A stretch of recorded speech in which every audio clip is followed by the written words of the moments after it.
Tudors loved the taste of sweet and savoury ingredients together. Dishes we think of as desserts today were often eaten at the beginning of a meal.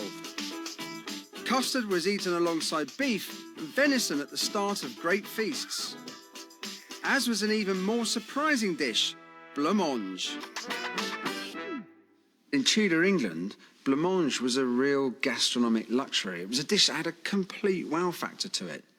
But the difference was, the Tudors ate blancmange as a savoury dish. Blancmange might be synonymous today with the naff dinner parties of the 1970s, but go back to 1570 and it was the ultimate way to start a feast. A typical Tudor blancmange was sweetened with sugar and then packed with chicken meat. But during the 70 or more days a year when the eating of meat was prohibited by the church, rich Tudors created a tasty alternative with frogs. In Tudor times, frogs were considered fish, and I found an original recipe for a frog meat blancmange in a manuscript from the period. Imagine that, blancmange with frogs in it. Now, how can I resist? I'm intrigued to know what authentic Tudor frog blancmange tastes like, but I've immediately got a problem. To make the original recipe, I need fresh, live frogs. But these days, even the French import their frogs' legs frozen from Asia. So, like an intrepid Tudor explorer, I've come to the new world on the trail of my dish. I had to come to a culture that respected frogs in cooking like no other. A culture that actually considered the frog to be one of the most regal foods of all. The Chinese community. New York has literally one of the biggest Chinatowns in the world. So I'm off to find me some live frogs. I'm meeting up with local restaurateur Ed Schoenfeld, who I'm hoping can help me on my quest. This is probably, to my mind, not only for Asian markets, but the best all-round market in the city. And live frogs, how easy is it going to be to get hold of some? Well, you know, I've done a little scouting, so we'll find some live frogs on this block. It's a nice day today, and I think some of the frogs are sunning themselves on the west side of Mott Street. How many are you going to get? Maybe 2, 3. Oh, he's strong. Live frogs. Now what I've got to do is make me a Tudor blancmange. Dealing with live frogs is by no means easy, but thankfully Ed's taking me to meet local chef Joe Eng, who knows exactly how to get the best out of this delicate meat. So they're still alive? Yeah, look at that. Joe is going to humanely dispatch my frogs with one swift cut. The frogs are then gutted and skinned. The Chinese don't just eat the legs, they use the whole frog. And that pork in the back is going to be very soft and young. Yeah, this is the Chinese favourite part. This is the special stuff. So, time to get cracking on my Tudor blancmange recipe. First up, we simmer the whole frogs in water until tender. All right. The next stage is now taking the meat off the bone, and then we're going to mix the frog meat with almonds and pound and pound and pound. The mixture is blended into a froggy almond smoothie. But then, unbelievably, we have to strain out most of the delicious meat to create a creamy, frog-flavoured blancmange. A little more heating thickens the dish. It's still continuing to set. I finished the recipe with two of the most highly prized imports of the Tudor age, pomegranate and sugar. Sugar was big. Tudor times, it was a real sign of wealth. So the more sugar you have, the better. So sugar went on everything. And if you could be in big lumps, it was even better still, because it showed you were really wealthy.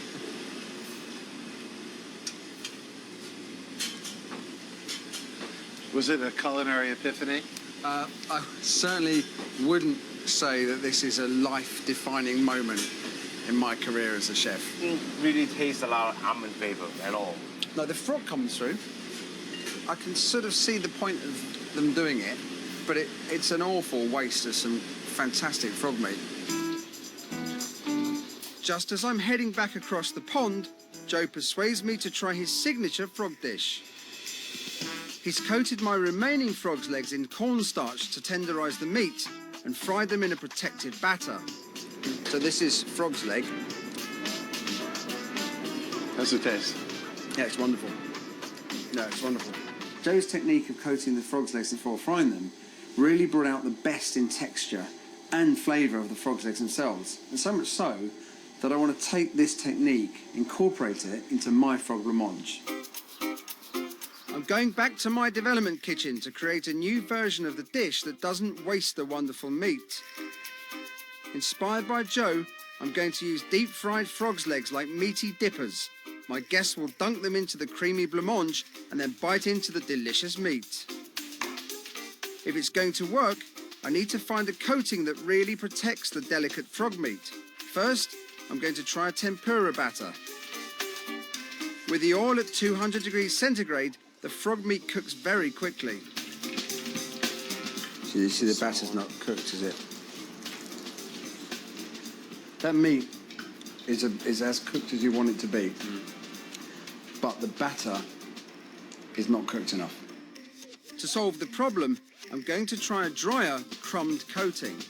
Last thing we're going to try here is one of a classic they call pane, which is a coating in flour, egg and breadcrumbs. Think about the amount of moisture that was in the tempura mixture. There's far less in this batter, which means the batter will crisp, brown cook more quickly. The frog meat is better. Yeah, it's cooked really quickly, so by the time this batter's crisp, it's not taken too long, so the meat's been overcooked. It's kind of like an upmarket Kentucky Fried Chicken. It's like mini KFC. Kermit Fried Chicken. Having created a frog dipper the Colonel himself would be proud of, it's back to my feast to create my version of the most important part of the dish, the blancmange itself. Now, this recipe isn't, in fact, a million miles away from the original Tudor recipe. At its heart, it's got a frog stock. It's got the almonds in there as well. But there's a few extra ingredients I want to add to enrich the dish. This is mushroom ketchup. The first ketchup was brought back to England by seafarers exploring the Far East in the 1600s. We think of ketchup as being tomatoes. The oldest British ketchup recipe was actually made with mushrooms. And it was a kind of condiment.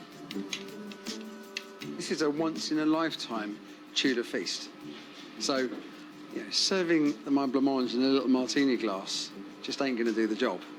To create a froggy habitat, I'm using a hollowed-out log filled with inedible green gel.